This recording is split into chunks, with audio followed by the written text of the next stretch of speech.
mais ou menos, né? Normalmente é um assunto que a gente usa muito mais tempo, né?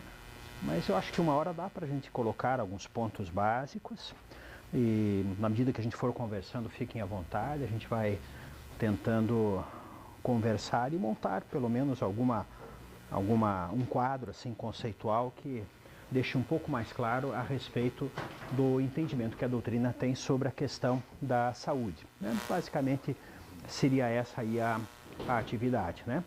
Geralmente eram 3 atividades de 2 horas mais ou menos, o mosaico terapêutico costumava ser a última, mas a gente vai dar uma sintetizada e fiquem à vontade, né? Como a gente já trabalhou da última vez que a gente esteve aqui, então fiquem bem tranquilos, né?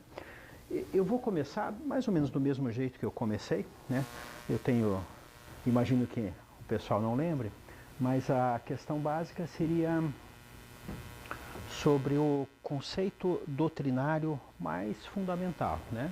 O que seria mais básico e mais central em termos de conceito para a gente assim, iniciar o entendimento doutrinário. Tem um montão de princípios que são e fundamentos, né? Mas se a gente fosse escolher o mais básico, seria qual? Se eu não me esqueci do que você disse, eu acho que o que é fundamental na doutrina é a comunicação entre os polissistemas espiritual e material, né? Concordo que é um deles, mas isso. você falou mais. Claro, teria que ser algo que viesse antes, né? Comunicação acho que é fundamental entre tudo que existe está ligado. Esse é um conceito. Se a doutrina trabalha a ideia de Deus e Deus como causa primeira, está trabalhando a ideia da unidade, né? O pessoal tem conversado aí no último semestre a ideia do código básico. Ele implica em um padrão, um conjunto de leis, porque tem uma unidade. Então tudo está interligado. É um grande sistema complexo que o tempo todo está interagindo, informando e comunicando. Então a interação, a comunicação é essencial. Mas se a gente for pensar bem em algo mais básico ainda, seria o quê? Mais básico ainda. Porque você sempre...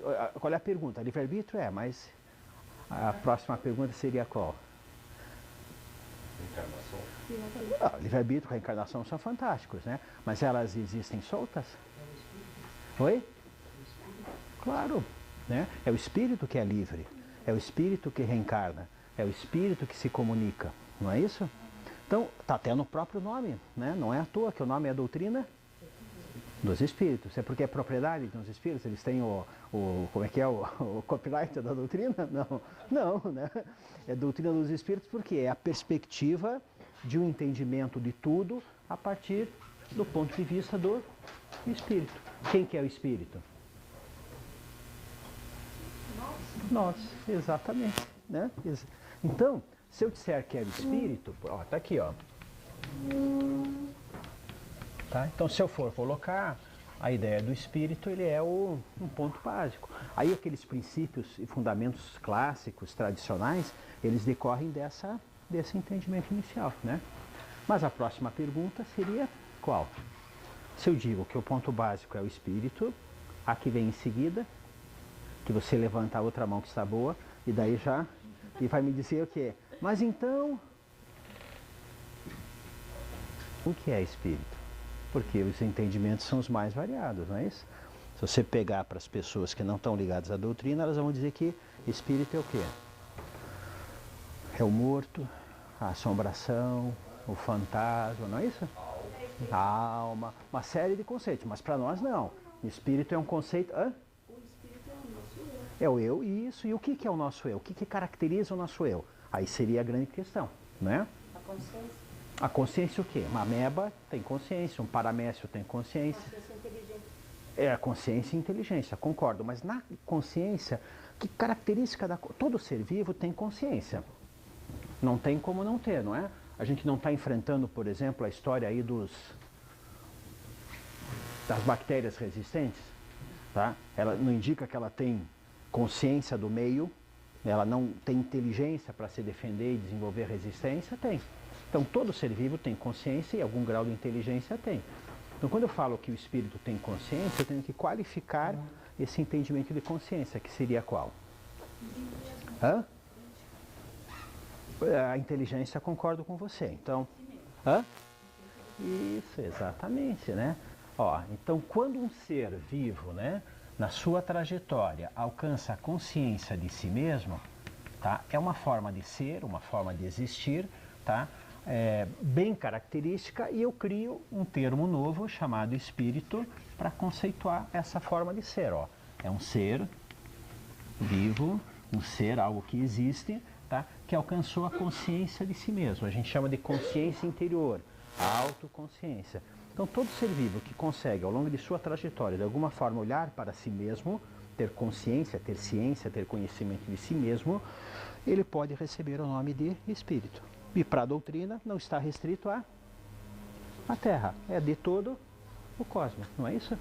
Então tem a consciência de si mesmo, a autoconsciência, tá? Ele tem o que todo ser vivo tem, né? Ele tem uma consciência externa, consciência do que está fora dele, tem uma consciência interna, que é a autoconsciência, e tem um terceiro tipo de consciência que seria o quê? Que é bem característico e típico do espírito. Estou didaticamente dividindo em três, né? Consciência externa, que é típico de qualquer ser, a consciência de si mesmo, a autoconsciência, a consciência interior, e uma terceira forma de consciência, que seria qual? Oi? Oi? Então, faz parte da consciência, né? Quando ele é consciente de si mesmo, ele fica consciente da sua limitação, né? E daí ele vai vendo que ele deve à sua existência alguma coisa que não está nele. Aí, com o tempo, ele alcança a ideia de uma causa primeira, que seria a ideia de Deus. Tranquilo. A consciência é a consciência do significado, do sentido, do interno e do externo, né? Embora varie o grau e o alcance, todo espírito tem o quê? A consciência do que significa aquilo que ele está percebendo, do seu próprio interior e do seu próprio exterior. Essas características definem ou conceituam, né, a ideia do que a doutrina entende por espírito. Esse sentido seria uma síntese? Ele tem que fechar. Então ele vai dar um sentido, ele vai dar um significado, que significa que ele está dando um norte, uma direção. Tá? Exatamente, né? E como é que ele faz isso, né? Na medida que ele tem, aí vocês citaram bem, como é que o Kardec, no Livro dos Espíritos, vocês que são estudiosos e já leram todo o Livro dos Espíritos, pergunta por pergunta, podem até me dizer qual é o número da questão, que ele pergunta assim, o que é o espírito? E a resposta é PIM. O que é o espírito? Sim, mas ele responde de uma forma lúcida, né? A primeira questão, o que é Deus, ele responde com uma clareza. Causa primeira, inteligência suprema. A gente não consegue nem esgotar na medida que a gente vai estudando. Lá pelas tantas, pergunta o que é o espírito, afinal? E ele responde que é o princípio inteligente do universo. Tá? Pio, não é PIN, desculpe, Pio. Princípio inteligente do universo. Aí sim, seria uma inteligência, mas que tipo de inteligência? Vocês citaram. Você falou? Crítica, né? O que é a inteligência crítica? É a que se volta sobre os seus próprios princípios. O que é crítico para nós? É o que avalia, o que pondera, o que considera, o que pesa, o que julga. Não é isso? É o processo inteligente que é crítico. Então, se eu for conceituar espírito, que é um ponto básico da doutrina, é um ser que alcançou a consciência de si mesmo, a inteligência crítica, de tal forma que resulta em quê? E vocês citaram agora há pouco, eu só mudei um pouco a ordem. Se eu tenho inteligência crítica e se eu tenho consciência de mim mesmo, eu tenho automaticamente, não é um dom, não é uma graça, não é alguma coisa que é aderida, é acrescentada ao acaso. É uma coisa que é uma consequência natural de eu ter inteligência e de eu ter consciência, que é o quê? Você falou bem da direção? Como é que eu dou direção? Eu só posso dar direção se eu tiver a capacidade de fazer o quê? Escolha, exatamente. Então, é o ser que tem a capacidade de escolher. E se ele tem a capacidade de escolher, ele vai fazer as escolhas em função do quê? Para mim, eu tenho usado como sinônimo, né? A capacidade de escolher é a liberdade de escolher ou é o livre-arbítrio. Tanto faz, né? É só uma sinônimia diferente. Mas se eu vou fazer a escolha, eu só posso fazer a escolha se eu Princípios eu concordo, é um tipo, mas antes do princípio, valores, claro. O que importa, o que é valor? Valor é o que importa para mim, o que tem significado para mim, o que tem sentido, o que é importante para mim. Não estou nem entrando no mérito se é bom ou mal, né? Se é moral ou imoral, mas assim, quando eu faço escolha, eu tenho que levar em consideração, então eu tenho valor. Então o espírito é o que faz escolhas em função de valor. Quando eu faço escolhas em função de valor, que nome isso recebe na filosofia? Moral. Então é o espírito que tem a capacidade, é um agente moral. Ser espírito implica em ser um agente moral sempre. Por isso que a moral cristã é essencial para a doutrina, né? Ou seja, se eu tenho capacidade de fazer escolhas e se eu tenho inteligência crítica, eu posso avaliar se é bom ou se é mal, se é certo ou se é errado, se eu posso ir para aquela direção ou não, se eu posso, mas se eu devo fazer aquelas escolhas e assim por diante, né? Então, é o ser que tem consciência de si mesmo, inteligência crítica, tem capacidade de fazer escolhas em função de valores, ou seja, ele é um agente moral. Com tudo isso, ele faz o quê? Ele determina uma trajetória. Exatamente. Como é que ele alcançou esse ponto aqui? De ser um ser que tem a capacidade de fazer escolhas, de determinar uma trajetória. Como evolução?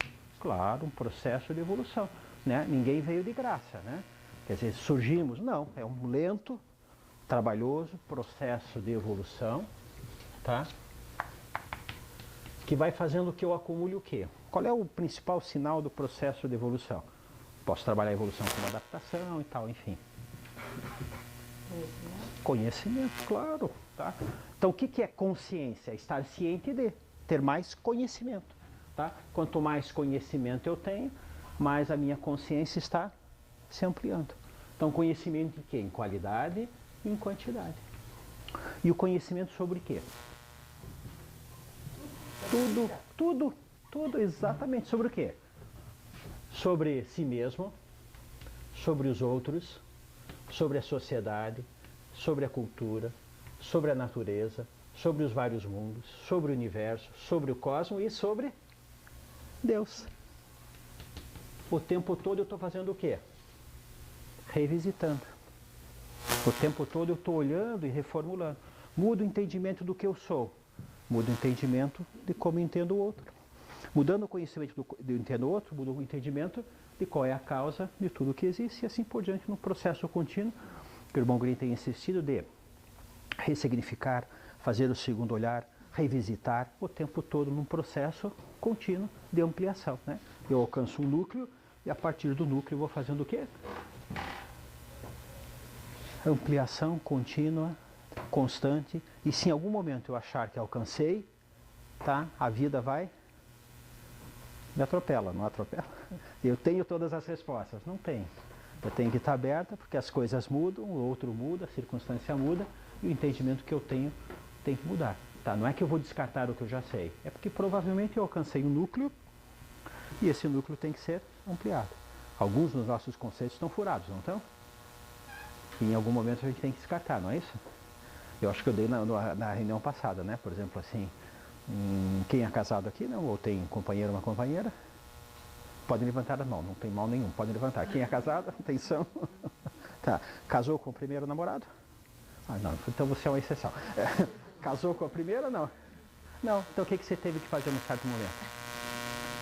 Ou ela descartada, claro, às vezes pode, sem dúvida.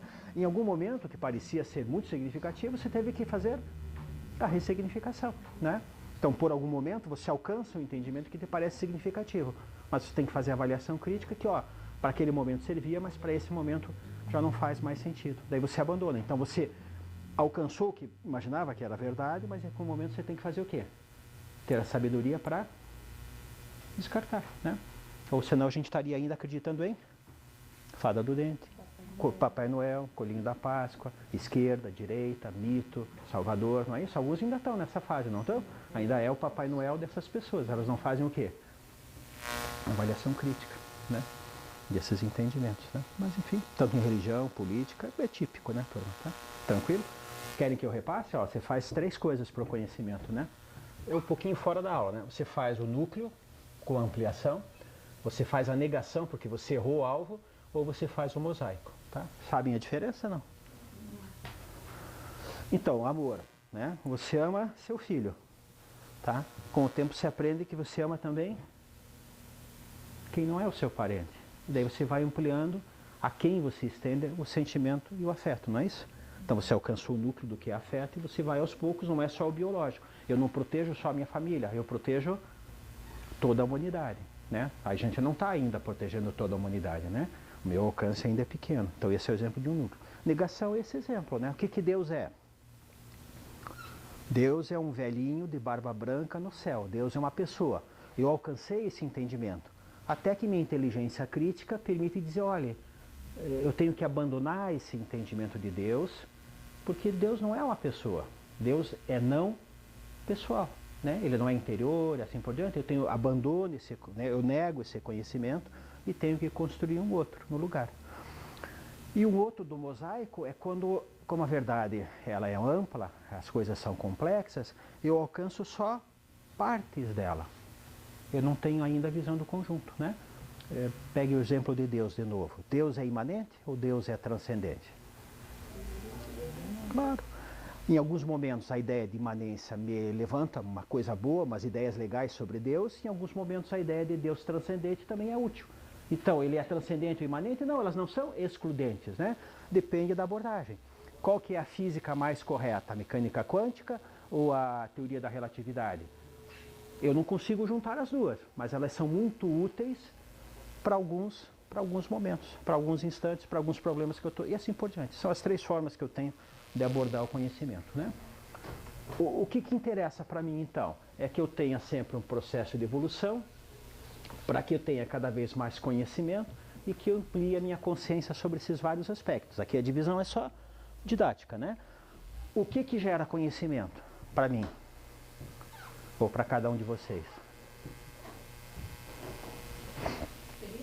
Experiências. Então, para o espírito, na sua evolução, na sua trajetória, interessa que ele tenha o máximo de experiência, o máximo de convivência e o máximo de vivência. Por quê? Porque são os fatores que geram conhecimento. Então, na trajetória, o espírito, quanto mais consciente ele é, tá, mais ele direciona essa sua trajetória para ter mais experiências, mais vivências, mais convivências, porque gera mais conhecimento e amplia mais a sua consciência. Qual que é a diferença de vivência e experiência? Nenhuma. É só didático para distribuir. Teoricamente, experiências é o mais amplo.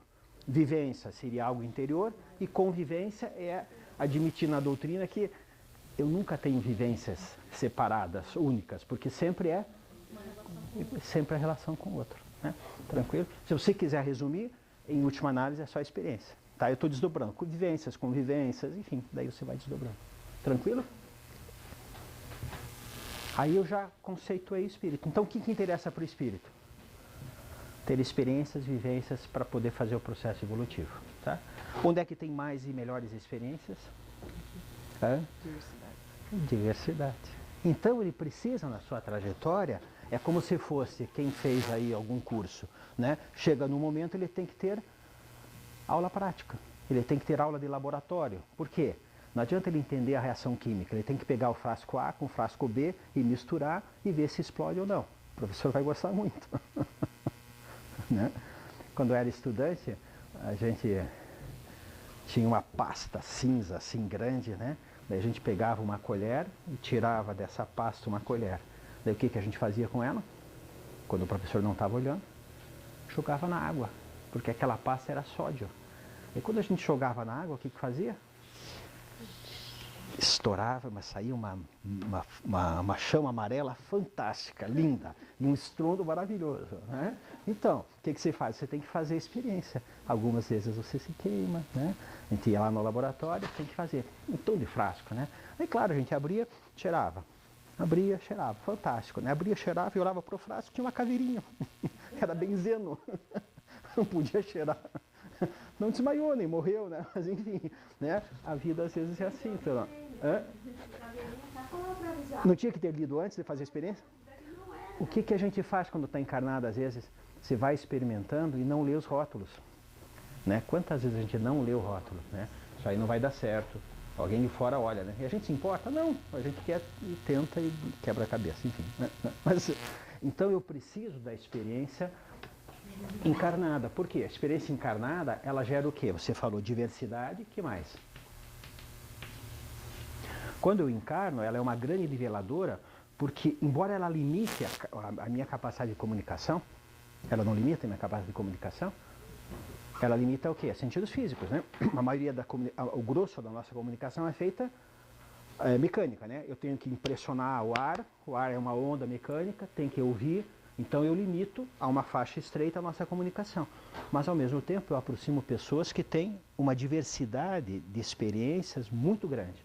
Então o fato de a gente estar aqui reunido, isso faz com que cada um de nós tenha uma história, uma trajetória, um conjunto de conhecimentos acumulados. Como é que eu chamo o conjunto de conhecimento acumulado do espírito? Acervo, né? Cada um de nós tem um acervo. E a riqueza da troca, do diálogo, é que potencializa o meu aprendizado. Então, estar encarnado, ele gera diversidade. Outra coisa que ele tem, que é importante, é o quê? Diversidade.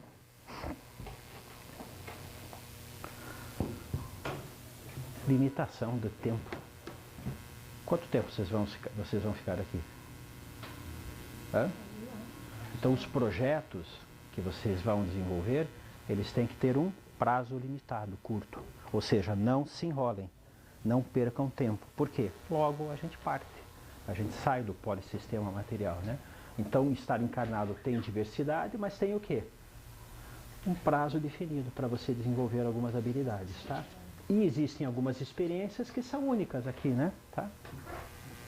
Quando eu estou desencarnado, tem esse sol esquentando a gente no inverno? Não lembro. Deve ter, não sei. Tem um céu estrelado para você olhar, tem uma flor como essa que a gente vê, tem o pinheiro. Então, algumas coisas, né? A experiência afetiva que se desenvolve quando eu tenho um filho, por exemplo, é uma experiência basicamente material, biológica, né? Mas ela gera um aprendizado, ou seja, são experiências que eu tenho só no polissistema material. Então me interessa muito estar no polissistema material. Então, periodicamente, como se fosse um estágio, no laboratório eu faço o encarne. O espírito, então, ele tem o quê? Um acervo. Ele tem uma massa de conhecimento e tem uma inércia da sua trajetória. E ele tem que fazer, né? Ele tem que passar a ter experiências no polissistema material. Como é que ele consegue ter experiência? Ele está num outro sistema, né? O espírito, ele está no polissistema espiritual. Ele tem uma, vamos dizer o que? Uma densidade, se a gente puder usar essa terminologia, que é diferente da densidade do polissistema material. Então ele tem que fazer o quê? O encarne. E para fazer o encarne, o nome já diz, E como é que ele reencarna? Nascendo? E como é que ele nasce? Tá, ele planejou. E daí? Eu vou planejar encarnar. E daí? Tá, tudo bem. Vou já discutimos isso. Bem legal essa colocação. E daí? Ele entra na matéria. E como é que ele entra na matéria, assim?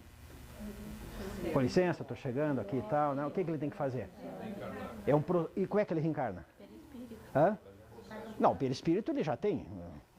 Tem que fazer um plano. Ele já fez o plano. Ele tem o perispírito, ele já fez um plano. Ele tem uma sintonia de frequência, daí o que ele tem que fazer? Tem que esperar o papai ou a mamãe. Ele tem que ter uma interface. Não tem jeito. Né? Não tem que esperar, né? Bom, ele depende enfim, ele tem que ter uma interface, não tem que ter uma interface? O que é a interface do espírito no polissistema material?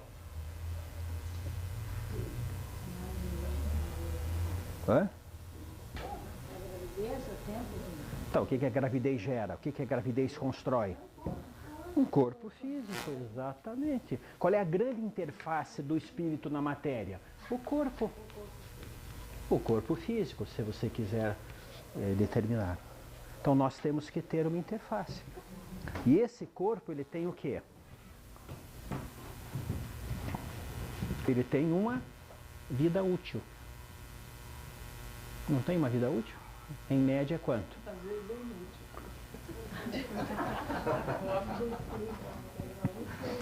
Não seja pessimista. Às vezes ele é pouco utilizado, às vezes ele é utilizado abaixo do seu potencial, né?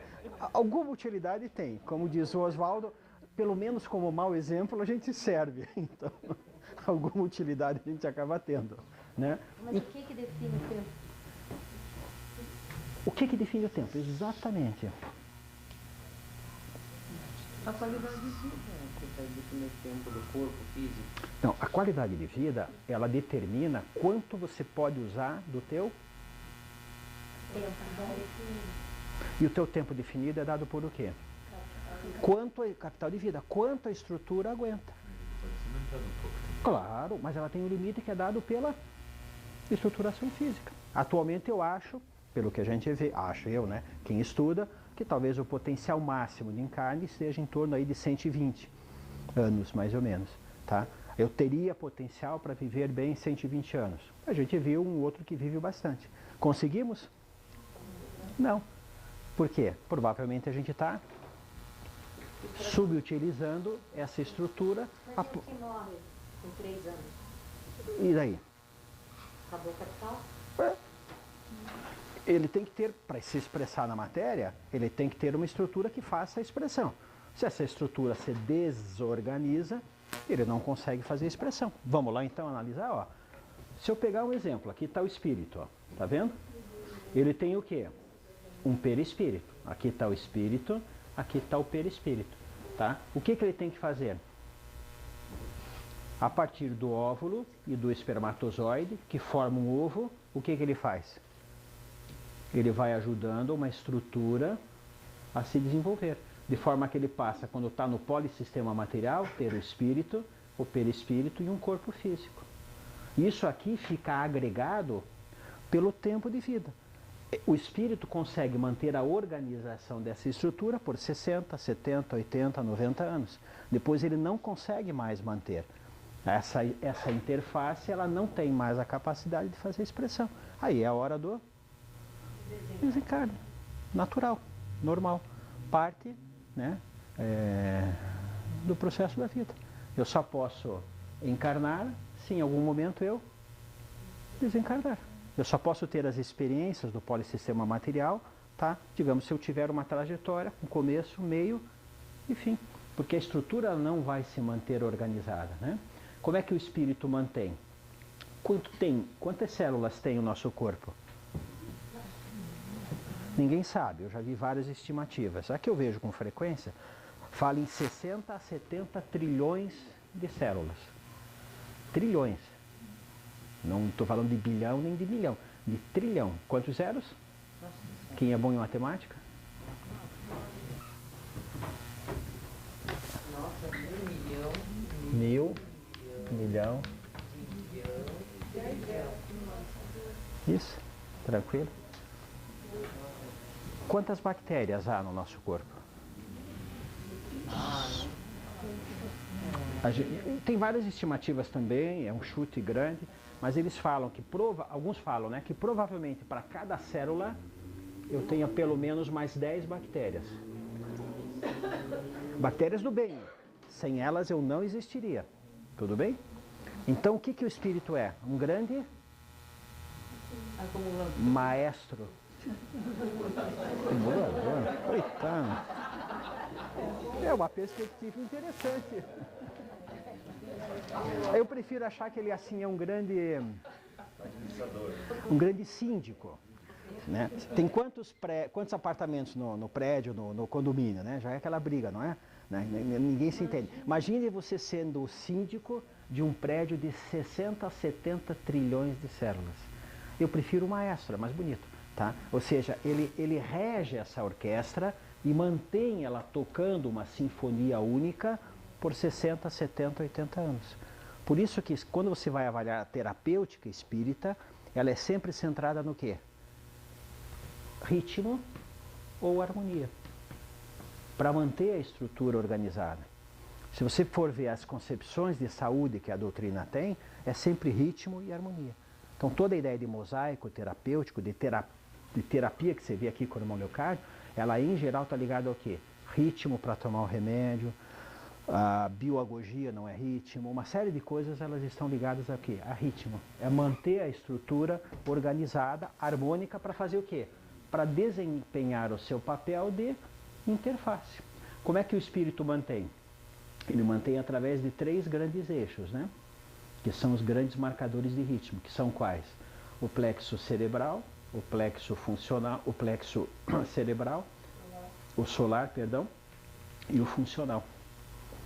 São 3 grandes estruturas que permitem que o perispírito controle o ritmo e a organização dessa estrutura. E ele faz basicamente por 3 grandes sistemas que são os sistemas marcadores, que é o neurológico, o endócrino e o imunológico. São os grandes sistemas gerais de organização. Neurologia, o neurológico, o nervoso, o hormonal, que é o endócrino, e o imunológico, está ligado à defesa e à manutenção da ordem. São os 3 grandes sistemas que têm que estar equilibrados para você poder fazer a manutenção do corpo. Tá? Mas então ele não nasce, não reencarna com um capital de vida. Cada um tem um capital de vida. Todos têm o mesmo, mas... O capital de vida até depende muito da... Primeira coisa que ele depende é da estrutura física, biológica, né? Esse corpo organizado dessa forma, ele pode viver quanto tempo? Ele tem um X. Por exemplo, se eu for fazer o encarne, tá? Eu tiver um problema de um cromossoma a mais, os cromossomos são divididos em pares. Tem um lá que chama-se 21. Se eu tiver uma triplicação desse cromossoma, tá? O meu capital de vida necessariamente está limitado. Isso está no perispírito. Não, está no corpo físico. Quando ele vai encarnar, ele faz a seleção. Daí o cara diz assim, olha, se quer encarnar, quer, beleza. Tá, mas ó, o que eu tenho é só isso. É essa disposição. Serve para você? Ah, serve. 3 anos, às vezes é suficiente. Ela gera experiências que me interessam. Olha, com Down, por exemplo, eu tenho 40, 50 anos de vida, talvez 60, ninguém sabe ao certo. Tá? É o que eu vou poder ficar encarnado. E você faz a otimização desse tempo. Posso nascer, tenho lá um defeito no coração, ó, isso aí vai dar para viver tanto tempo, né? Ó, eu encarno, mas eu tenho uma predisposição a ter diabetes. Isso vai limitar e dificultar, ou, digamos assim, modular o tempo que eu vou ficar na Terra. Então, cada um de nós tem a sua limitação, em função da característica biológica herdada. Quando o espírito encarna, ele soma, então, o seu acervo. Com qual acervo ele soma? Encarnar é somar acervos, né? Ele soma o seu próprio acervo, sua vontade, que tipo de experiência ele quer ter, ele soma com qual conjunto de conhecimento, de informação. E ele tem que casar as duas. Quando encarna, que é qual? É um conjunto fantástico de informação que está sendo aperfeiçoado na Terra há 3,4 bilhões de anos.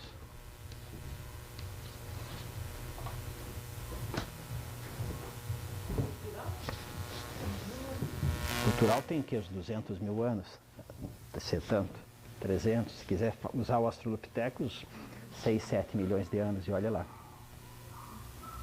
Olha, eu estou aqui em pé. Eu estou pensando em estar em pé. Alguém de vocês está pensando para respirar, para bombear o sangue, para me olhar?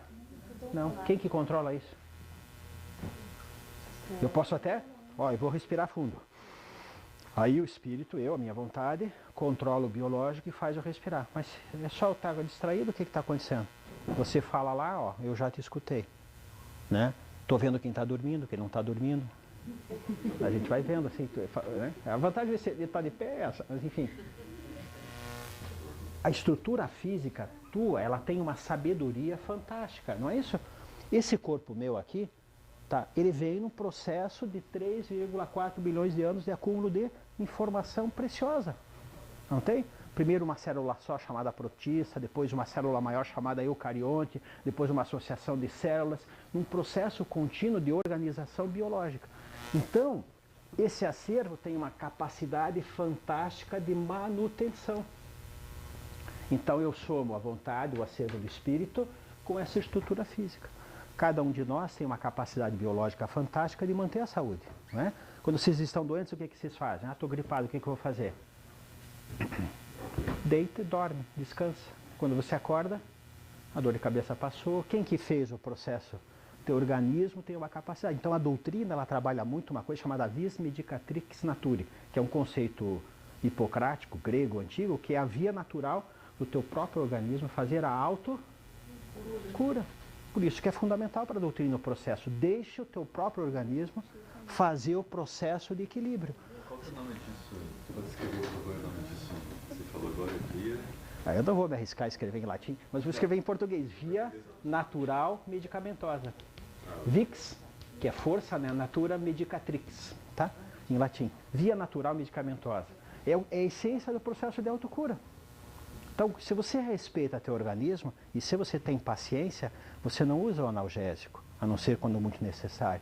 Por que eles reclamam do corticoide? É super legal, fantástico, em alguns momentos tem que usar, mas se usar sem critério, o que ele faz? O corticoide ele é muito bom, mas ele bloqueia principalmente grande parte da resposta imunológica. Claro que eu estou com uma asma brutal, estou com dificuldade para respirar, tenho lá lúpus e não consigo... Claro, aí não tem muita escapatória, ajuda muito. Mas se eu banalizo e qualquer tosse eu uso um corticoide, agora você vê, Prelone, Prednicil, Prednisolona, eu uso como se fosse água, o que eu estou fazendo? Eu estou mais atrapalhando do que ajudando. Então eu uso essa capacidade fantástica que eu tenho de fazer o processo do equilíbrio, que é essa via natural medicamentosa fantástica que eu tenho. Então, quando eu encarno, eu somo dois grandes eixos. A minha capacidade de manter equilíbrio, eu, espírito, tenho todo um acervo, tá, de me manter equilibrado. Eu somo com esse grande arsenal. Parte desse arsenal está onde? No sistema, toda a parte genômica, né, a expressão de proteína, de enzima desse genoma, da interação desse genoma com o meio que é a epigenética e assim por diante. Não é isso? Essa informação fantástica biológica que eu tenho que ter sabedoria para poder utilizar. Mas quando eu encarno, não sou só a soma desses dois eixos. Eu tenho que somar um terceiro eixo, que é qual? Você acabou de falar. Quem tem filho ou quem tem neto? O que é fantástico?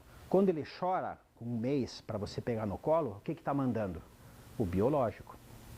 E ele comanda a gente direitinho, né? Só tem dois tons no choro dele. E você faz tudo o que ele quer.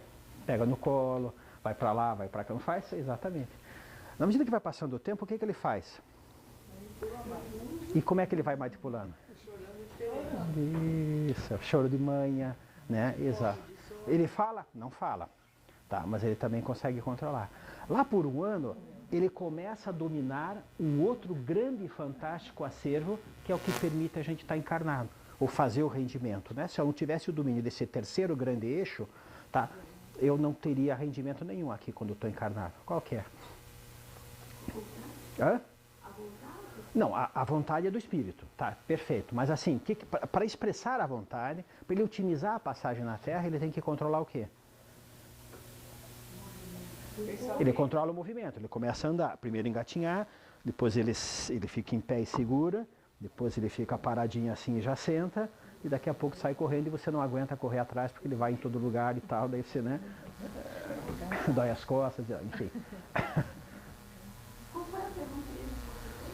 Qual é a grande coisa que ele vai se assenhorando, tendo domínio, controle na medida que vai passando o tempo que ele está encarnado?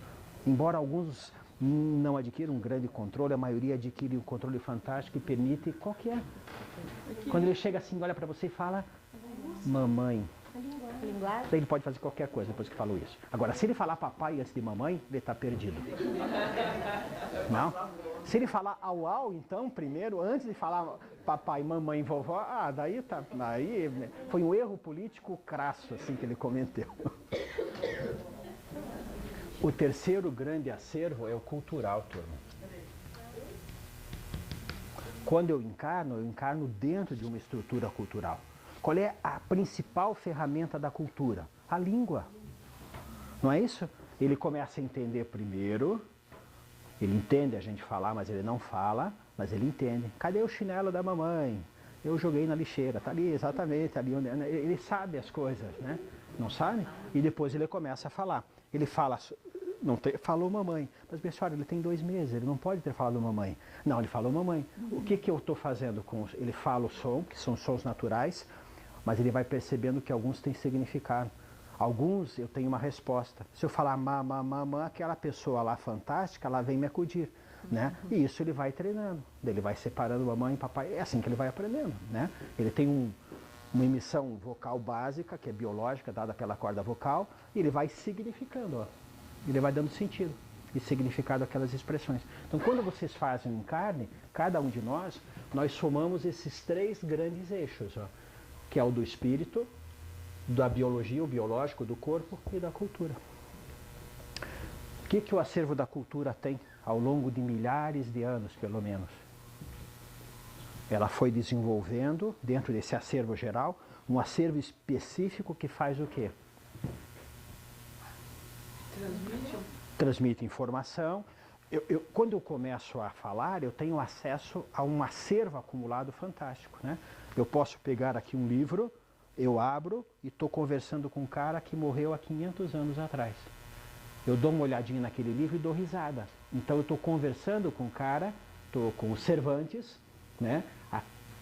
Da 400, 500 anos, quando ele escreveu. Não é isso? Quando eu pego o Hipócrates e dou uma lida, o cara viveu 300 anos antes de Cristo, dá 2.400, 2.500 anos. Eu estou conversando com ele. Então a cultura, ela dá acesso fantástico a tudo isso. Mas ela tem um segmento de conhecimento dentro dela, que é o quê? Que é o conhecimento acumulado da humanidade para fazer o quê? A manutenção da estrutura.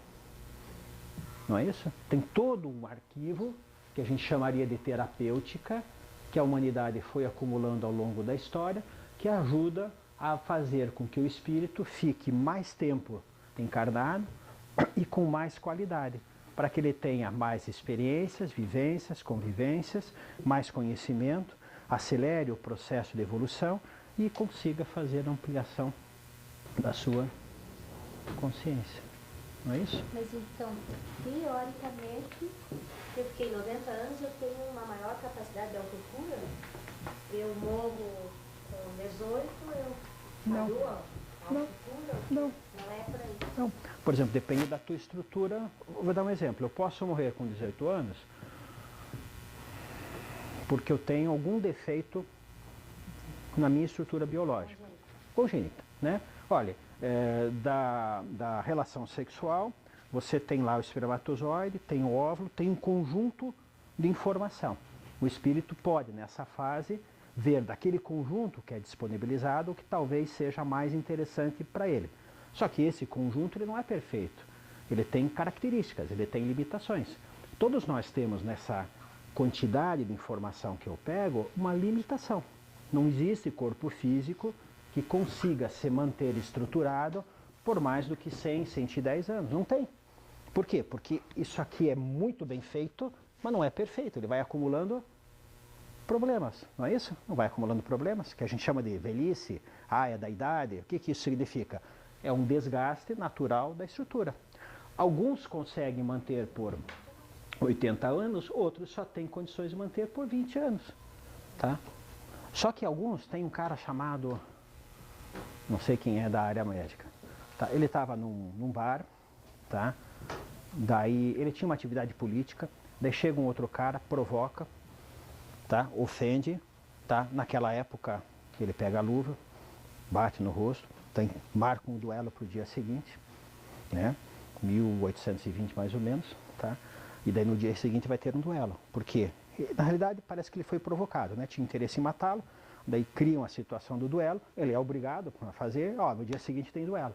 Ele vai para casa ou para o quarto, lá ele escreve algumas páginas fantásticas, no dia seguinte de manhã ele vai duelar, o cara que era um exímio atirador, mata e ele morre. O nome dele era Galois. Nessa cartinha que ele escreveu, ele revolucionou o quê? A matemática. Morreu com 20 anos. Né? Tem um cara chamado Pierre. Ele está com um amigo, está chovendo. Ele sai de casa, onde eles estavam trabalhando. Pierre estava distraído, conversando com ele. Vem uma carroça imensa, bate nele. Ele cai, ele é literalmente atropelado. Atropel, né? E morre. Morreu de carroça. Morreu de carroça. Atropelado, como hoje, né? De carro, né? Ele morre, a esposa fica sozinha. Tá? E ela vai, depois que ele morre, ganha 2 prêmios Nobel. Quem que é? Claro, Pierre Curie, é um cara fantástico, muito inteligente, tão inteligente quanto, só que a vida dele é interrompida. Quanto ele não teria feito se ficasse? Aqui são as limitações o quê? Da cultura. Quantos morrem por ano de acidente de trânsito e não precisariam ter desencarnado e estariam gerando conhecimento? No Brasil, depende do ano, 40 mil pessoas. Varia, né? Tal de vida, então, desperdício. Você tem o potencial. Não, é que como a gente aproveita muito mal, tá, eu não esgoto o capital de vida. Ó, vamos dizer assim, ó, eu posso biologicamente ficar 120 anos. Eu estou chutando, nem sei se é isso. Quantos você conhece que vivem 120? Depende das condições de saúde. Então, em geral, a gente fica menos tempo.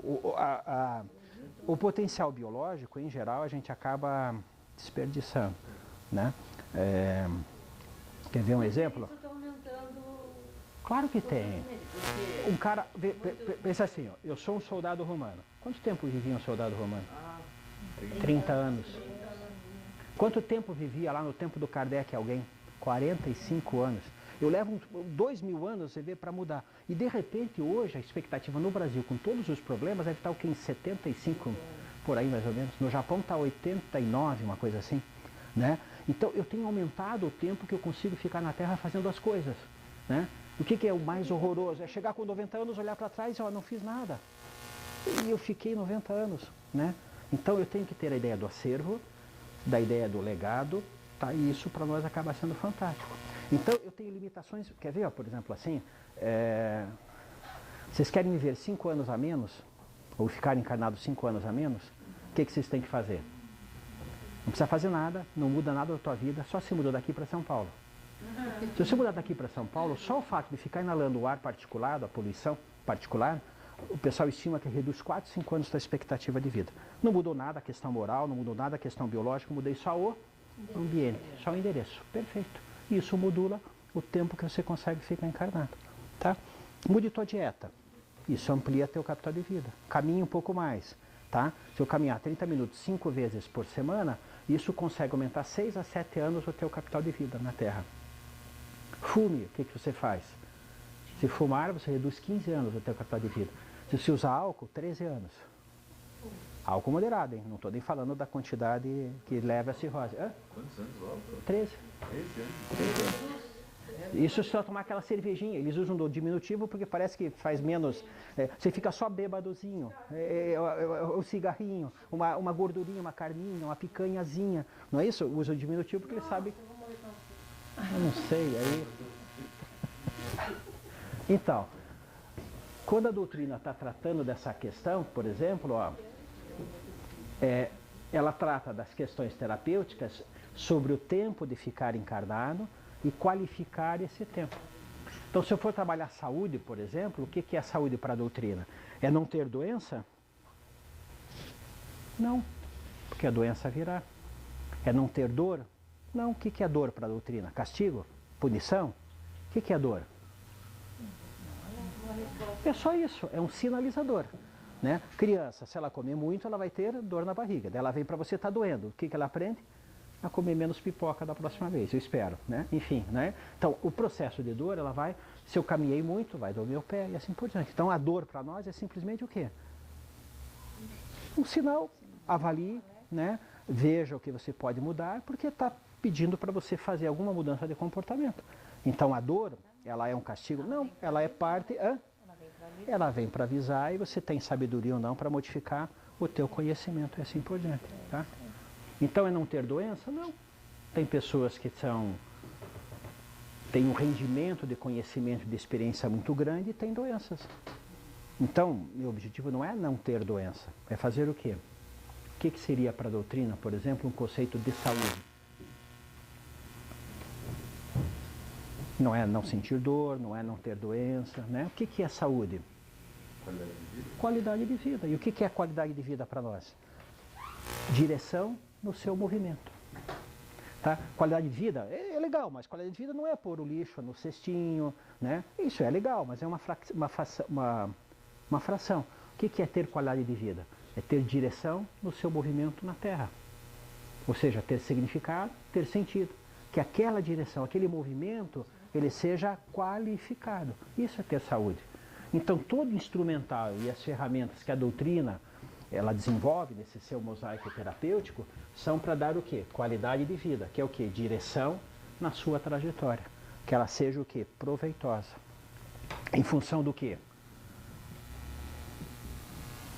Quando cada um de nós, quando nós desencarnarmos, o que me interessa em relação ao desencarne? Que você aprendeu. Que você aprendeu, isso e o que mais? Tem que estar pareado, tem que ter duas coisas. Então, quando chegar, ó, veja assim. Ó, tá aqui, ó, você fez o encarne, tá? Vai ter um período que é o desencarne. Esse período aqui, ó, eu chamo de capital de vida. A maioria de nós está o quê? Subutilizando, tá? Então, eu acabo desencarnando um pouco antes. Tudo bem, tá? Esse capital de vida permite que eu desenvolva o quê? Uma trajetória de vida. Essa trajetória ela tem que expressar o quê? Um projeto de vida. Quanto mais consciente eu estou, mais eu qualifico essa trajetória e melhor eu aproveito esse capital de vida. Eu posso passar pela vida, né? Eu posso morrer para a vida antes de desencarnar, né? Chega lá uma coisa nova, entrego para você, você diz, não quero saber disso, estou velho para isso. Entrega para o neto, geralmente, como é que faz isso? Mostra lá e tal. Quando eu abandono, eu desisto de viver, o que eu estou fazendo? Eu continuo encarnado, mas eu estou reduzindo muito o potencial de aprendizado. Agora, quanto mais consciência eu tenho e quanto melhor eu faço, quanto mais bem elaborado é o projeto, melhor é a trajetória. Ela nunca vai reproduzir completamente o projeto, não é? É lógico, o projeto é sempre um projeto, não é isso? Mas na medida que eu tenho um projeto, é mais fácil de eu ter qualidade na minha trajetória. E quando ela se encerra, o que eu tenho que fazer? Eu tenho que fazer um inventário de vida. E no inventário de vida eu tenho que buscar duas coisas, que são quais?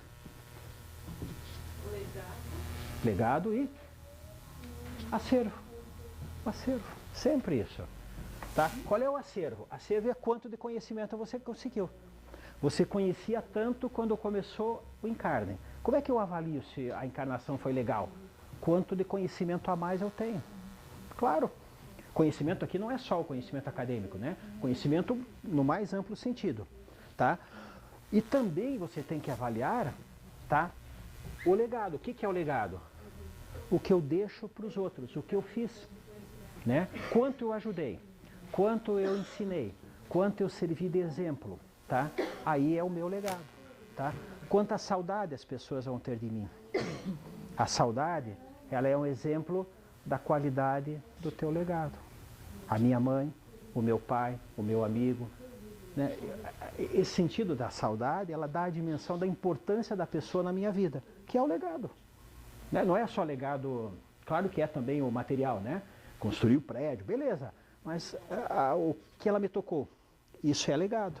O riso que ela fez lá, ela me fez rir, é um legado. E assim por diante, né? O legado é também um sentido amplo. Então o que eu vou buscar? É o acervo e o legado. A divisão aqui também é didática, né, turma? Porque legado é acervo é legado. É só uma divisão didática. Então, quando eu falo em saúde, a doutrina está falando isso. Maior qualidade e quantidade do teu acervo e maior qualidade e quantidade do teu legado. Isso que é importante. Então, quando ela fala de saúde, ela está falando disso, de direção nesse movimento, para alcançar esse ponto. Tá? Aí vem a ideia da terapia. O que a terapia faz? Ela faz eu ficar o maior tempo possível, tá? Com qualidade. Não adianta eu viver sem qualidade. Se eu tiver um derrame, ficar inconsciente, eu vou ensinar muito quem tiver a caridade de me cuidar. Mas o rendimento meu como espírito é mínimo. Muito baixo. Não é isso? Por quê? Porque eu estou interagindo muito pouco. E o que eu estou crescendo é muito, muito pouco. Tá? Então eu posso ficar com 60, 70, 80, 90 anos, se minha cabeça estiver boa, mesmo que a estrutura física não esteja, eu estou conseguindo produzir muito. Né? Aquelas pessoas que têm uma limitação já de nasce já Eu conto sempre essa história, se eu já tiver contado, me desculpe, né? Quando eu era jovem, residente, né? Tinha uma senhora e eu cuidava e a criança tinha síndrome de Down, né? Ela nasceu, a gente fez o diagnóstico, veio com 1 mês, com 2, e eu assim tentando dizer para ela que a criança dela tinha síndrome de Down, né? Daí chegou no 8º mês, 9º mês, ela olha para mim, né? Acho que deve ter achado que eu estava incomodando assim, disse, não, meu filho, eu sei que ele tem, mas o senhor não imagina o bem que ele faz. Ele abre os bracinhos, ele dá risada, toda a família se reúne em torno dele. E o Down tem esse perfil, né? Ele tem crianças que não são, né? Mas o Down em particular tem uma afetividade muito grande. Então, aquela criança ela consegue construir, ou conseguia construir, com toda a sua limitação de inteligência, que muitos inteligentes não conseguiam, né? O que morreu o ano passado foi o Dawkins ou foi esse ano? O Stephen Hawking, perdão, né? Ele não morreu, tá? Qual foi a contribuição que ele fez, tá? Eu, entre aspas, saudável, fiz o quê? 1/10 da contribuição dele? Não, não é isso? Né? Pegue lá o Chico Xavier com aquela fraqueza, não sei o quê, o cara viveu 90 anos, né? Quer dizer, o que ele contribuiu? Mesmo, entre aspas, fraco fisicamente, né? Então, o legado dessas pessoas, apesar das limitações físicas, é fantástico, né? Madame Curie morre do quê? Curie, né? Morre do quê? Câncer. Eles ficavam, descobriu dois elementos novos, mexiam com material radioativo. Ela pega o início do uso do raio-x, ela foi na frente de batalha da Primeira Guerra Mundial, e era fantástico, né? Tinha a ampola de raio-x e o cara conseguia descobrir e ver a fratura, né? Só que eles não tinham noção, né? Pegava com a mão embaixo do tubo de raio catódico, né? Do raio-x, né? Eu acho que ela morre de leucemia, não sei, isso até tem que dar uma verificada depois, tá? Enfim, né? Mas ela conseguiu fazer o quê? Foi atacada, sofreu, era mulher, né? Teve muita dificuldade depois que o marido morre. Ah, ela só é assim por causa do esposo. E ela consegue lutar, tanto que a filha dela,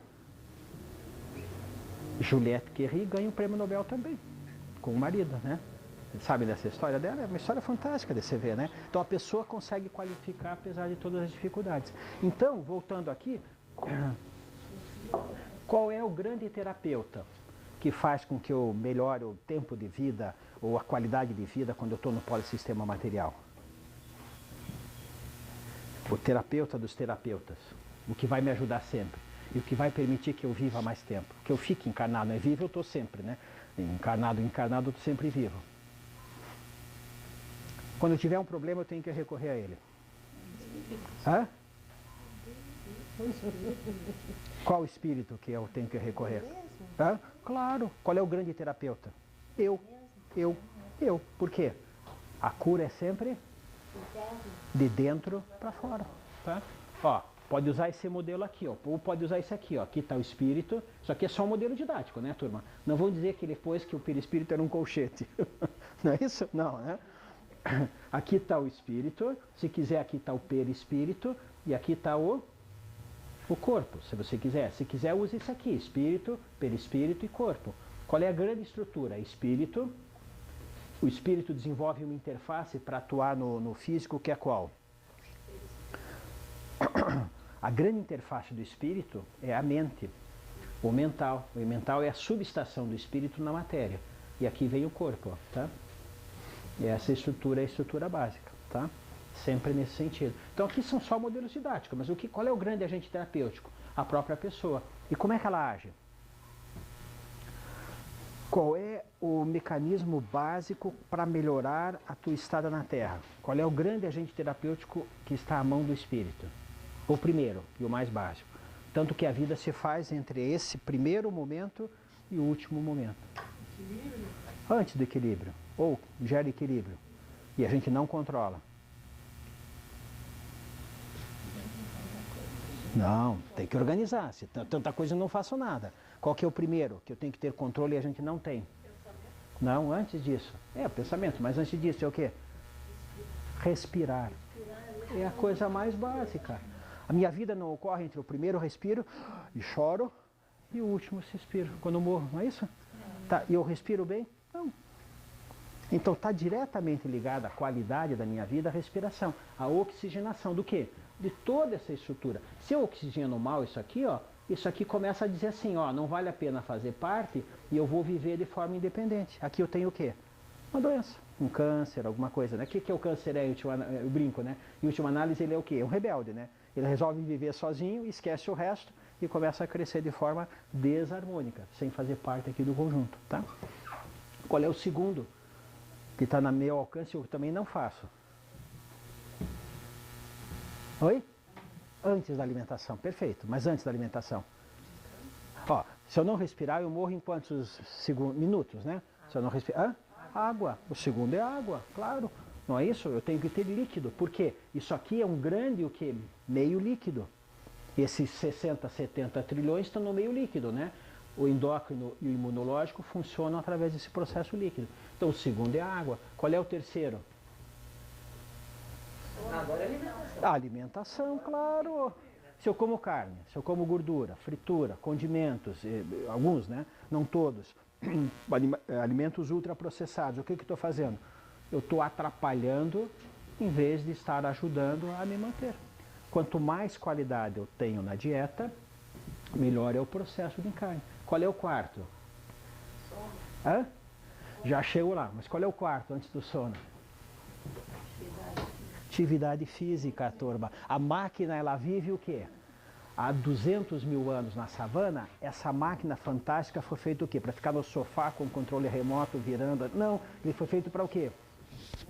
Movimento, andar. Você não é um grande corredor, o homem, mas ele é um grande marchador. Toda estrutura física, né, é para manter você em pé e para você fazer o quê? Andar. Caminhar, andar. Né? Por que você tem essa musculatura grande aqui? Para moda, para desfilar? Não, é para ficar em pé e para andar. E para andar. Também acumula gordura, que é reserva, né? Mas enfim, né? Tranquilo. Então, seguia, ó, respiração, água, alimentação, movimento, quer dizer, o exercício físico. Qual é a quinta? Sono. Antes do sono, só pode ter sono quem tem o quê? Quem descansa. E só pode descansar? Então, trabalho, repouso e sono. Não é isso? Eu descanso? Não. Vou dormir meia-noite, acordo às 5, o que eu estou fazendo? Eu estou atrapalhando e dificultando, né? E qual é o último? Oi? O último seria o quê?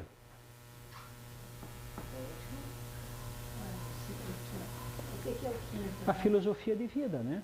Ou seja, as questões morais. Por que eu estou aqui? Qual é o sentido e o significado da minha existência? Né? Posso? Então, qual é o primeiro? Porque é mais básica, só porque eu morro mais tempo se eu não cuidar, né? A respiração, a questão de líquido, que é a água, a qualidade da alimentação, a questão da atividade física, do exercício, a questão da tríade, né? Porque tá junto, trabalho, descanso ou repouso e o sono, tá junto, tá? E o sexto, que para nós como pessoas religiosas é fundamental, que é o quê? Dar sentido e movimento, que é a filosofia de vida, que são as crenças, que são os valores que norteiam a minha ação, quer dizer, por que eu estou aqui, que é no sentido de ajudar. O que tem aqui, ó, né? Essencialmente, é a consciência de que a vida é o quê? Ensinar e aprender, ajudar e ser ajudado. Não é isso? Tá? Esse sentido aqui, que eu estou chamando de sentido moral, ele é fundamental para a vida, né? Veja aquela pessoa desanimada. Às vezes ela está desanimada, deprimida, por quê? Não é tudo, então vamos simplificar, mas algumas vezes é o quê? Ela não está vendo o quê? O sentido, por que ela está aqui? Se eu tenho que acordar e tenho que fazer alguma coisa, se eu tenho a razão o projeto, exatamente, tá? Volta aqui, ó. Se cada pequeno dia que eu tenho, tá? Ele vem contribuir para o meu projeto, isso me faz estar motivado. Se meu projeto é ficar rico, ter poder, ter prazer sexual, né? Enfim, se eu limito consumir, né? Sentir prazer no sentido menor, eu estou fazendo o que com a minha existência? Eu estou limitando.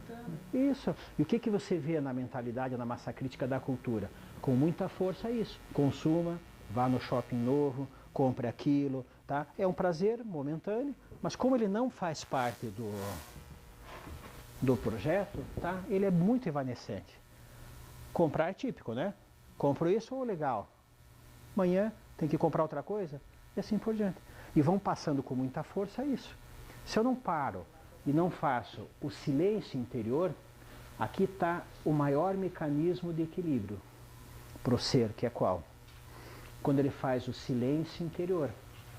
Quando ele faz o silêncio interior, ele faz a releitura do quê? Do seu projeto de vida. Ele escuta o seu próprio interior. Né? Qual que é o exercício típico de silêncio interior? O Éder vai falar agora, né?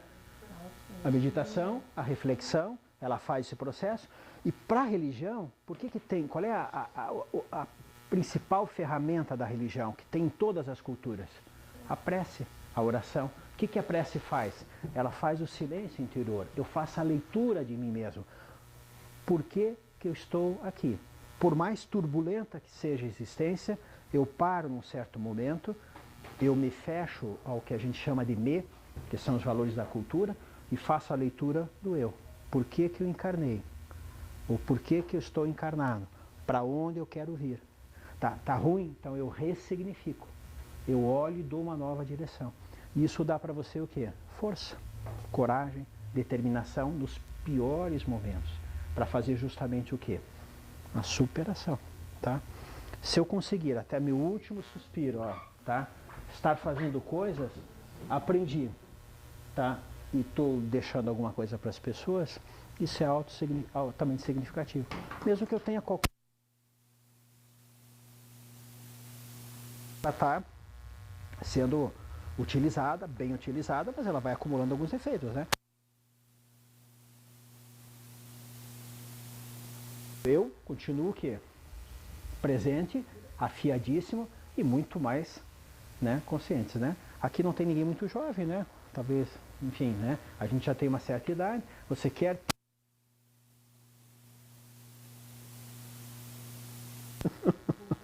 ter aquelas dúvidas bobas, ter aquela visão, mas passou, graças a Deus, né? Não volto mais, eu quero ter o que? A experiência que eu tenho hoje, a agudeza crítica, a inteligência crítica, a consciência, né? Isso é fundamental, tá? A forma de expressar com estrutura física, ela vai estar um pouco mais limitada daí, né? Tá? Tranquilo aqui? Não. Eu só quero complementar, dá tempo? Um pouquinho, o Éder, eu acho que já deve estar chegando. E o que eu posso fazer então?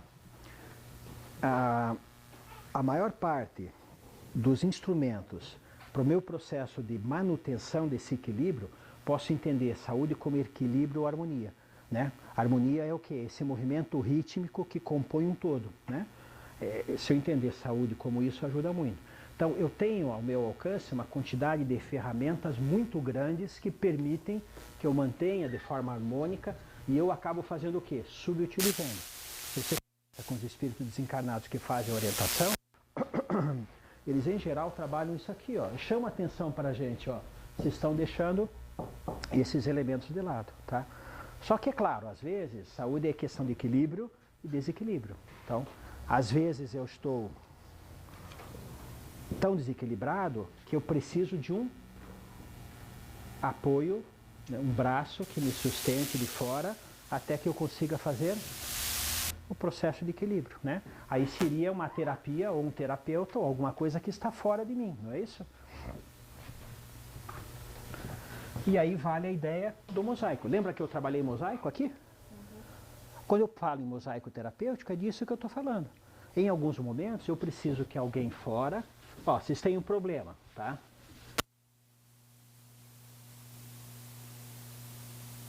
Falar com ele por quê? Porque ele está desencarnado? Não. Se eu estiver desencarnado, você vai falar comigo por educação, por gentileza, mas não vai fazer fonoaudiólogo. Não é porque ele é médico.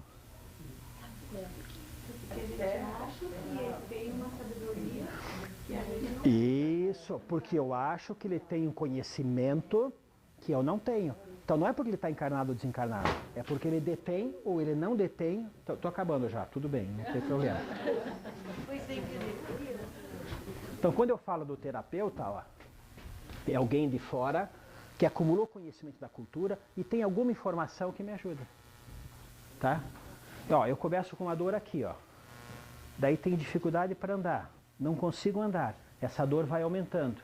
Eu começo a vomitar. O que é isso? Hã? O rim é aqui, né? Tudo bem, aqui é apêndice, tá? Se fosse antes de 1870, eu desencarnaria.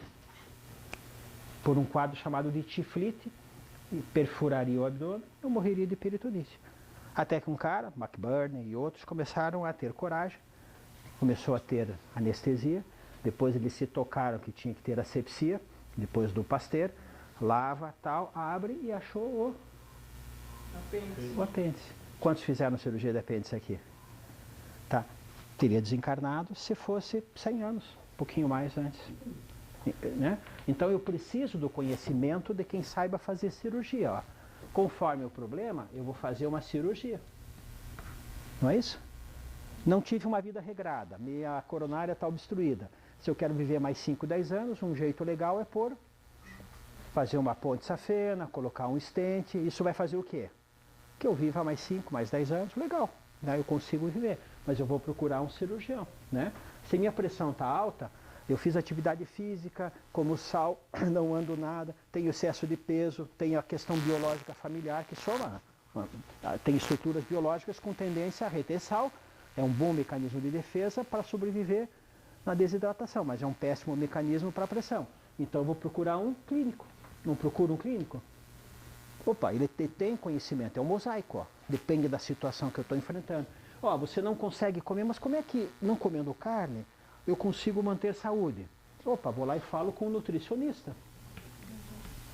Olha, estou deprimido, estou com muita dificuldade. Opa, um psicólogo pode ajudar. Né? Ó, não sei fazer um movimento. Opa, de repente um fisioterapeuta. Percebe um mosaico? Ó, eu vou tendo uma quantidade fantástica de outras pessoas que detêm conhecimento. Ó, o que algumas pessoas fizeram? Ó?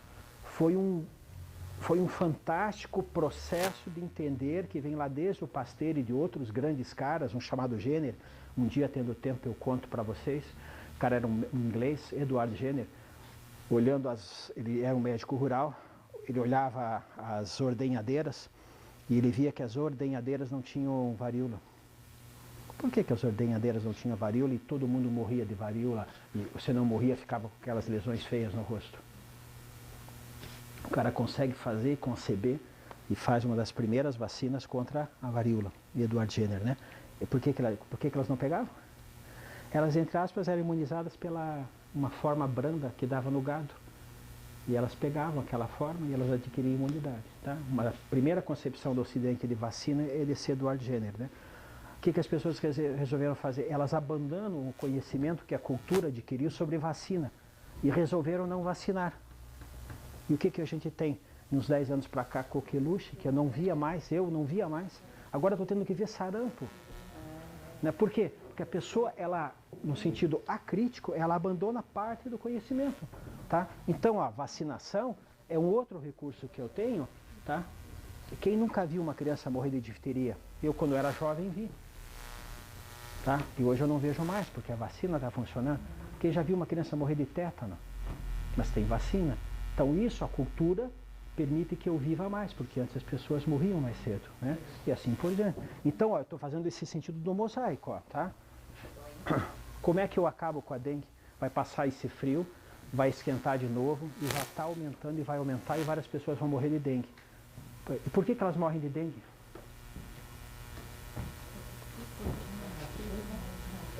Porque a sociedade brasileira não cuida do lixo. O lixo simples, água em lugar parado, lixo urbano. Se eu tirar o lixo urbano, eu não preciso ter vacina contra a dengue. A quantidade vai cair tanto que vai ficar insignificante, mesmo com o mosquito por aí. Tá? Não depende de vacina, depende de... Aí é o sentido terapêutico, que é o quê? Saneamento. Saneamento básico e assim por diante, né? Desculpe. Por que é que as pessoas estão dizendo, né, com certeza não médicos, que não se deve vacinar? O que está acontecendo com as pessoas que elas têm o exemplo de anos de eficácia de vacina e agora elas estão achando que não é. Tem gente que estuda isso, assim, tem várias explicações, tá? Mas assim como você tem pessoas com pensamento mágico que acham que a Terra é plana, Não é isso? Não tem pessoas que acham? Então, o que é... Veja, isso que eu brinquei. O cara é espírito, ele tem inteligência crítica. O que tem de conhecimento... Se você estava no tempo de Copérnico... Que o homem não foi à Lua. Que o homem não foi à Lua, a vacina não funciona. Ela provoca lesão, ela dá autismo, e daí vem toda uma conversa em torno, que é um movimento chamado irracionalista, tá? E com a internet e as redes sociais ele se espalha mais fácil. E isso não quer dizer que você vai aceitar de forma crítica a vacina, e não quer dizer que toda vacina seja uma coisa fantástica que não tenha problema. Tudo que você faz tem custo e benefício. Vacina, ela tem o quê? Ela tem vantagens e desvantagens. Quem tem filho pequeno viu que agora eles não estão fazendo a vacina da gotinha. Por que não estão fazendo a vacina da gotinha? Quando é bem pequenininho e faz injetável. A vacina da polio tem a Salk e tem a Sabin. A Salk é injetável, a Sabin é a gotinha. Por que eles não estão fazendo na criança pequena? Porque se eu não tenho mais polio, a quantidade de efeito colateral, mesmo que pequena da gotinha, é maior, passa a ser grande, e vale a pena que use a Salk, que mesmo sendo de vírus morto, tá? Ela é um pouquinho menos eficiente, mas ela dá bem menos efeito colateral. Toda vacina tem efeito colateral. Posso ter reação alérgica, como qualquer coisa. Mas o custo-benefício sempre tem que ser levado em consideração, né? Tranquilo? Então, isso que eu estou falando de mosaico, ó. Então, vem lá, ó, né? Desde o sentido da autocura, filosofia de vida, modo de vida, que está sob o meu alcance, mais aqueles itens todos, ó, tá? São decisivos. E eu posso também recorrer ao conhecimento de outras pessoas, tá? Eu só pus aqui uns exemplos, né? Psiquiatria, psicologia, as várias terapias, enfim, tá? Uma quantidade de conhecimento acumulado, conforme a situação clínica que eu tenho, que é um mosaico, eu vou escolhendo aquelas que eu preciso, né? Melhor usar a homeopatia, melhor usar a alopatia, a dor está fraca, eu posso não usar, de repente a dor está insuportável, eu tenho que fazer uma cirurgia, daí tenho que usar um analgésico. Aí você vai o quê? Com bom senso, vendo quais são os recursos e utilizando, né? Preciso usar à toa qualquer remédio que tem muito efeito colateral? Não. Está com azia? Vou tomar um antiácido. Não é melhor revisar a alimentação? Né? E uma série de coisas. Estou com rinite, vou tomar corticoide? Puxa, será que se eu começar a nadar, a natação não melhora? Muitos melhoram. E aí você vai tentando trabalhar. Às vezes não tem jeito. Às vezes tem que usar o remédio. Às vezes não tem jeito, tem que fazer a cirurgia. Aí você tem que ter bom senso dentro desse universo do mosaico e fazendo a melhor composição que seja possível, tá? E dentro desse mosaico, então, as ferramentas que a casa aqui vai fornecendo, não é isso? A água fluidificada, ela faz o quê? Né? A fitodínamo faz o quê? O passe faz o quê? São instrumentos e recursos que eu tenho. A cromoterapia, o que elas fazem? Né? Os chás que o irmão Leocádio prescreve, né? A fitoterapia é um dos recursos que a gente tem. Né? O que ele está oferecendo? Ele está oferecendo um cardápio de opções que permitem que eu qualifique minha vida, para que eu tenha sempre o quê? Sentido e direção, acervo e legado, sempre trabalhando nesse sentido daí. Dentro do que o senhor estava falando, posso dar um aviso? Teve agora dessas opcionais, que a maioria do caso não vem, a irmã Edla Castro, ela falou sobre a importância da melatonina, que a gente normalmente não produz porque vai dormir muito tarde. Então tem essa palestra aqui que é importante a gente dar uma olhada no site da SBE sobre como a gente forma a melatonina, que hora que a gente deveria dormir, como deveria ser nosso sono, para a gente poder recuperar as forças que a gente perde no dia a dia. Eu acho que é importante falar sobre isso. Você levantou uma coisa interessante, uma coisa básica, assim, todos têm blackout no quarto, por exemplo? Né? É uma coisa banal, né? Eu já vou dormir tarde e eu deixo a cortina, ela não bloqueia a luz de fora, cada vez está mais claro fora. Isso bloqueia o organismo. Está cedo e não prepara. Tanto o hormônio imunológico, endócrino, como imunológico, eles trabalham em ritmos. Um ritmo chamado circadiano, que é em torno de 24 horas, e ritmos cada vez mais longos. E eu tenho a fantástica capacidade de atrapalhar esses ritmos da produção de hormônios, né? A melatonina é um, o cortisol é outro. Então, se eu puder ter uma vida mais regulada, isso facilita com que eu organize esse dia a dia daí. E a maioria deixa a luz dentro do quarto. Deixa a luz dentro do quarto. O olho, ele acha que ainda está dia. E a melatonina começa a ser preparada no organismo por volta de meia-noite. E vai até as 2 da manhã, começa a excretar para o corpo. Se a gente não for dormir ainda, ela não preparou, as 2 horas ainda não tem, e de 2 às 4 é a hora que a gente vai receber essa carga de hormônio que nos mantém saudáveis. E a maioria de nós, com computadores e coisas ligadas no quarto, dá a impressão para os olhos de que ainda é dia. E aí a gente está sofrendo de uma síndrome de exaustão e não sabe por quê. Um dos motivos é esse, né? Levar o celular e ficar do lado, né? E uma série de coisas, de hábitos equivocados, né? Do hora do sono e tal, É né? interessante essa palestra, dê uma olhadinha nas opcionais. Qual é o nome? Luz azul, Edla Castro. Isso. Mais alguma coisa, turma? Deu para ter uma ideia da visão que a doutrina tem sobre saúde, né? Não está ligado à dor, não está ligado só à doença, está ligado a significar a existência. Ter muito claro os instrumentos que a gente tem para manter a nossa própria saúde e ter sabedoria para recorrer a conhecimentos acumulados pela cultura, conforme a situação e a dificuldade que a gente esteja enfrentando, para manter esse processo. Mas o fundamental é isso, né? Trajetória de vida, projeto de vida, tá? Inventariar o que a gente está fazendo, né? Eu brinco, não precisa desencarnar para fazer inventário, turma, né? Por favor, né? Quando acorda de manhã, quando as meninas estão se maquiando, quando está o homem se barbeando, faz um inventário. O que eu fiz de bom ontem? O que eu deixei de bom ontem? Eu não posso mudar a minha trajetória? Claro que posso, né? Se eu deixar para amanhã, depois da manhã, eu acabo desencarnando, poxa, perdi uma grande chance, né? Lembre-se do velho Scrooge. Qual que é a lição básica do velho Scrooge? Quem que é o Scrooge primeiro? Passa todo o Natal, turma. Hã? Os 3 fantasmas, os 3 espíritos de Natal. Não é aquele velho avarento, velhinho e tal, mas que consegue ressignificar a sua vida. Nunca viram 3 contos de Natal? Do Charles Dickens?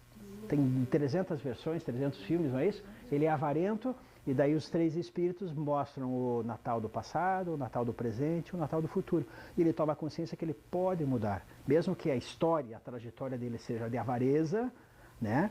Como foi do sócio dele que morreu, que era o Marley, que vem com correntes, é bem a ideia do século XIX, né? Correntes e tal, tá? Ele pode ressignificar, mesmo que seja o final da existência biológica dele, né? Então todos nós podemos mudar a trajetória, sempre em cima do quê? Acervo e legado. Acervo e legado, qualificando a minha passagem aqui na Terra daí, né? Tá bom, turma? Alguma coisa a mais? Algo mais aí, não? Todas as perguntas podem ficar pro Éder, ele vai responder todas. Tá bom? Obrigado, turma. Um abraço, até depois.